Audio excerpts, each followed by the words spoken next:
Hi எல்லாருக்கும் வணக்கம். நவமணி நச்சுவைக்கு உங்களை அன்போடு வரவேற்கிறேன்.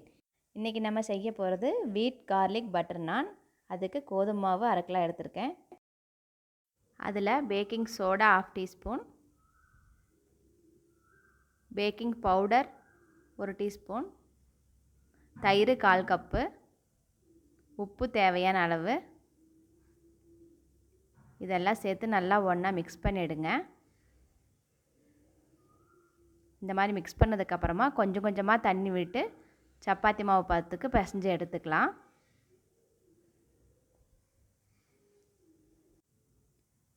இந்த அளவுக்கு பிணைஞ்சதுக்கப்புறமா கொஞ்சமாக ஆயில் விட்டுக்குங்க. ஆயில் விட்டு மறுபடியும் நல்லா பிசைஞ்சுக்குங்க.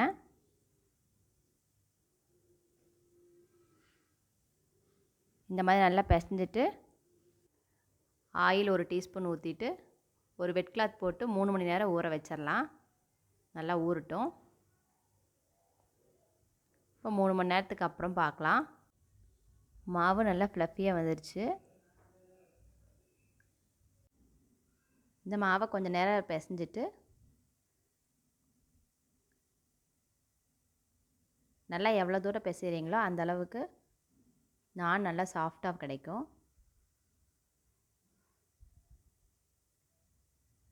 இந்த மாதிரி ரோல் பண்ணிவிட்டு நம்ம உருண்டையாக்கிக்கலாம்.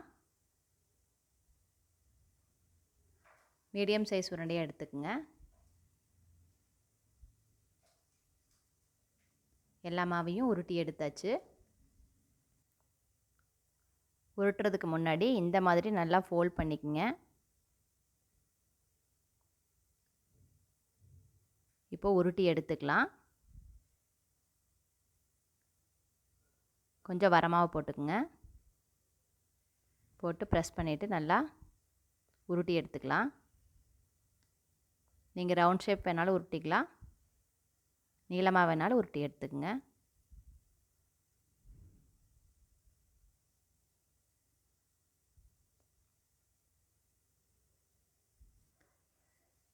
சப்பாத்தி திக்னஸ்க்கு இருந்தால் போதும், ரொம்ப தின்னாக தேவையில்லை.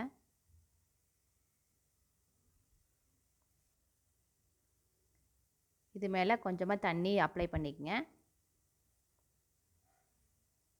கொஞ்சம் எள்ளு,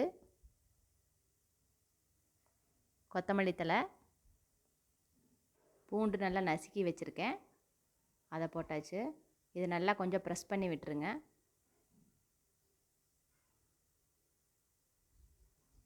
இப்போ இதை தோசைக்கல்லில் போட்டுடலாம்.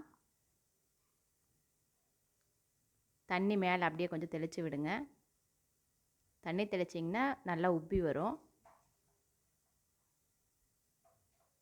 பாருங்கள், மேலே நல்லா உப்பி வருது. இதை கொஞ்சம் நேரம் மூடி வச்சிடலாம், நல்லா வேகட்டும். இப்போ வெந்துருச்சு. இப்போ அடியில் நல்லா வெந்துருச்சு.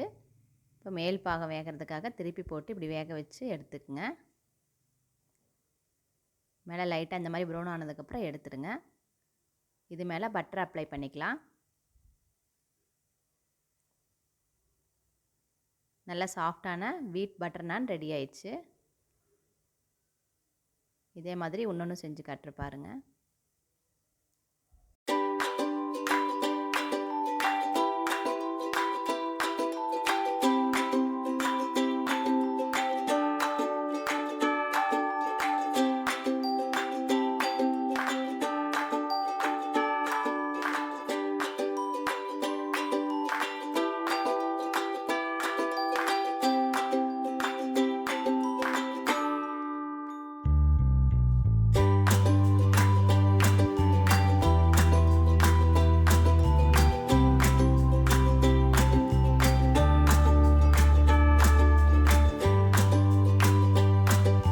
டைரெக்டாக அடுப்பில் வேக வைக்க முடியலன்னா இந்த மாதிரி சப்பாத்தி கல்லையே திருப்பி போட்டு லைட்டாக ப்ரௌன் கலர் ஆனதுக்கப்புறம் எடுத்துட்டிங்கன்னா பட்டர் நான் ரெடி ஆயிரும்.